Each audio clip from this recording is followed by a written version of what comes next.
Here they are trying to convince you otherwise, as you on the record can hear them tell you the thing that contradicts their current lies.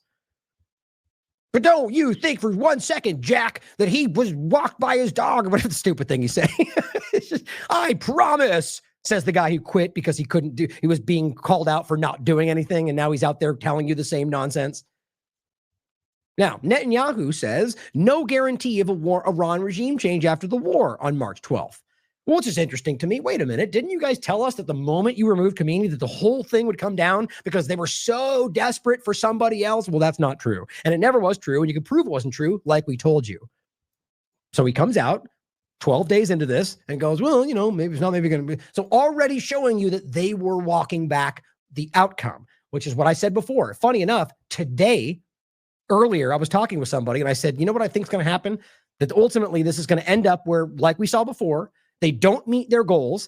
And just like the 12-day war, they then just go, we win, which Trump and Netanyahu have already done. And then end up going, well, they're weakened and we've got them in a place where they're easily controllable. So we win and we're done.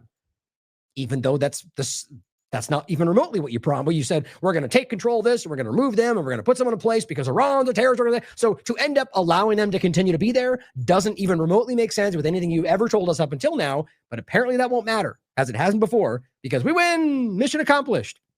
That's what I believe and this is my point was I said that earlier today, that's already starting to happen. I wanted to show you that it was already being floated. March 12th. Can't guarantee that we'll get the only thing we claim we're trying to accomplish here.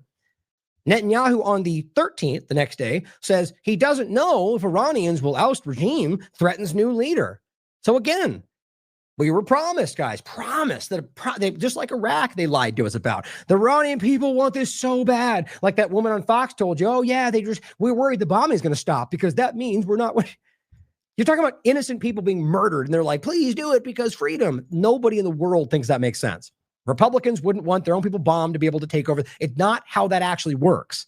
So in this case, he's telling you, well, we don't think they're going to oust the regime. Oh, how quickly that changed. Now suddenly they don't support your new puppet. Well, they never did, guys. And so all it shows you is that now they murdered this guy who essentially you could, for comparison's sake, it'd be like Israel murdering the Pope in the United States. That's Khamenei in their sense. They murdered him. He wasn't a military target. And then they go, oh, they're going to rush in and take over. No one did. Now we're going to kill the new guy. Okay, so what point do we acknowledge that they lied to us and they don't support what you want in there? They don't care.